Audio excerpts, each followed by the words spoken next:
భారతదేశ చరిత్రలో సువర్ణ అక్షరాలతో చెరికిన స్థానం సంపాదించిన మహానికానిక ఝాన్సీ లక్ష్మీబాయి గారి వీరగాథ గురించి. ఝాన్సీ లక్ష్మీబాయి అసలు పేరు మణికర్ణిక తాంబే. ఆమె 1828లో వారణాసిలో జన్మించారు. చిన్నప్పటి నుంచి ధైర్యం, బాల సాహసం మరియు న్యాయపరమైన భావాలు ఆమె వ్యక్తిత్వంలో ప్రతిబింబించేవి.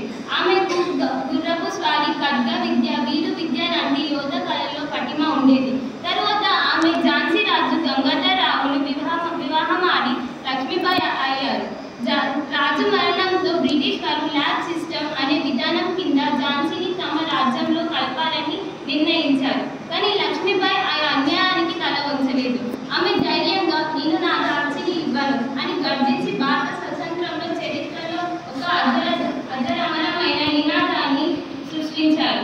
1857లో భారత స్వతంత్రీయ సమరంలో ఆమె ముఖ్య పాత్ర పోషించారు.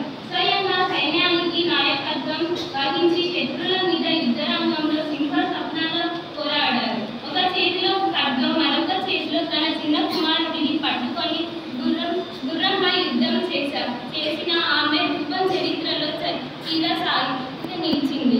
ఆమె ధైర్యం చూసి శత్రువులు కూడా ఆశ్చర్యపోయారు.